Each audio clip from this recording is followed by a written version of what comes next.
MP Mithun Reddy గారిని ఎలాగైనా సరే జైల్లో మళ్ళీ పెట్టాలి అనేటువంటి తీవ్రమైనటువంటి దృఢ సంకల్పంతో ఉన్నట్టు కనబడుకోవడం ప్రభుత్వం తాజాగా కూడా ఆయన బెయిల్ పిటిషన్ క్యాన్సిల్ చేయమని సిట్ ఏదైతే ఉందో అది వేయటం జరిగిందంట. దీని మీద మీ కామెంట్స్. సార్, ఇప్పుడు సిట్ ఎవరి కింద పనిచేస్తుందో మనందరికి తెలుసు. రాష్ట్ర ప్రభుత్వం కింద సిట్ అనేది పనిచేస్తుంది ఇప్పుడు వాళ్ళే. అయితే ఈ సిట్టు ఈ ప్రభుత్వం ఏది చెబితే అది చేయడానికి రెడీగా ఉంది. ఆల్రెడీ ఇప్పుడు దీని మీద లోయర్ కోర్టు వారే కామెంట్ చేశారు. ఏమనంటే అసలు ఆ బెయిల్ ఆర్గ్యుమెంట్ టైంలో నేను అక్కడే ఉన్నాను, అసలు ఇందులో కేసు ఏముంది, ఏమీ లేదన్నాని ఇందాక తీసుకొచ్చారు. అంటే ఒక బెయిల్ ఆర్గ్యూ చేసేటప్పుడు ఒక ప్రిసైడింగ్ ఆఫీసర్ అంటే జడ్జి గారు ఎవరైతే ఉన్నారో ఆయన కొన్ని డౌట్స్ వస్తాయండి. ఇందులో విషయం లేదు కదా, ఇక్కడ దాకా ఎందుకు తీసుకొచ్చారు అని ఒక కామెంట్ అయితే వచ్చింది. దాని మీద హైకోర్టులో వాళ్ళు ఏం చేశారంటే ఈ బెయిల్ క్యాన్సిల్ చేయమని చెప్పేసి మిథున్ రెడ్డి గారిది ఒక పిటిషన్ మనం మూవ్ చేయడం జరిగింది 13వ తారీఖున. ఆ రోజు 13వ తారీఖున హైకోర్టు వారు ఇచ్చిన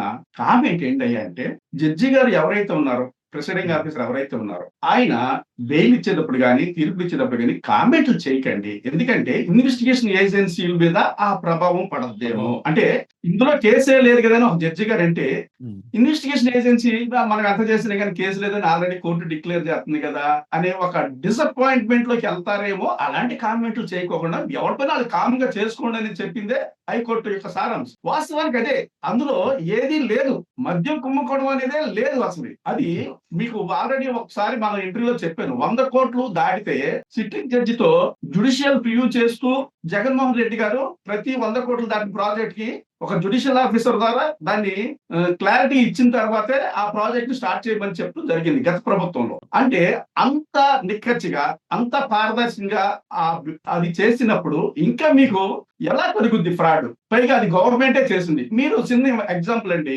ప్రభుత్వ ఆధీనంలో ఉన్నప్పుడు ఎక్కువ ఫ్రాడ్లు జరుగుతాయా, ప్రైవేట్ చేతులకు ఎక్కువ ఇస్తే ఎక్కువ ఫ్రాడ్ జరుగుతుంది అనేది చిన్న పిల్లవాడిని అడిగితే చెప్తాడు. ప్రైవేట్ వ్యక్తులకి మనం బిజినెస్ టెండర్ ఇచ్చామనుకుందాం, ఈ రోజు మీరు చూడండి ప్రైవేట్ వ్యక్తులే చేస్తున్నారు లిక్కర్ దందా మొత్తం. పల్లెటూరులో పాలు దొరకవు, నీళ్లు దొరకవు, మద్యం దొరుకుద్ది కిరాణా కొట్టుల్లో కూడా. ఇది ఆంధ్రప్రదేశ్ లో ఓపెన్ సీక్రెట్, అందరికి తెలిసింది. అదే సార్, ఇప్పుడు వివేకానంద రెడ్డి గారి కేసులో కూడా అంతే కదా, ఆవిడ వేసిన పిటిషన్, సునీత వేసిన పిటిషన్ ని కొట్టేసింది అని చెప్పేసి కోర్టులనే తప్పు పడుతున్నారు, అసలు సిబిఐని తప్పు పడుతున్నారు విచిత్రంగా. ఇక్కడ కొంతమంది ఎలా తయారయ్యంటండి, వాళ్ళకి అనుకూలంగా తీర్పులు రాకపోతే, వాళ్ళకి అనుకూలంగా జడ్జిమెంట్లు రాకపోతే వాళ్ళు దేవుడైనా తప్పు పడుతున్నారు.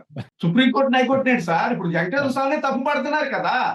వెంకటేశ్వర స్వామి సిగ్గుపడే పరిస్థితి వచ్చింది ఈ రోజు ఆంధ్రప్రదేశ్. అంటే ఒక సుప్రీంకోర్టు కామెంట్ చేయదని చెబితే నువ్వు ఏకసభ్య కమిషన్ వేయటం ఏంటండి? అంటే సుప్రీంకోర్టు కన్నా గొప్పదా ఇది ఏకసభ్య కమిషన్? నీ అంతగా నువ్వు కమిషన్ వేసుకుని నువ్వు డిక్లేర్ చేసుకుంటావు ఇన్నోసెంట్ అని. What is this sir? ఎక్కడికి పోతున్నావు? ఒక స్థాయిలో ఉన్నప్పుడు ఒక మాట మాట్లాడేటప్పుడు ఒక క్రెడిబిలిటీ ఉండాలా, ప్రజలు గమనిస్తుంటారు. ఇదివరకంటే మీరు చెప్పింది భాజపా మంత్రులు డబ్బు కొట్టడానికి మీకంటూ కొన్ని ఛానల్ ఉన్నాయి, కానీ ఈ రోజున ప్రజల బాధలు చూడలేక ఆ దేవుడు టెక్నాలజీని డెవలప్ చేసాడేమో తెలియదు కానీ సోషల్ మీడియా పుణ్యం అంటూ పచ్చి నిజాలన్నీ 10 నిమిషాల్లో బయటకు వచ్చేస్తుంది.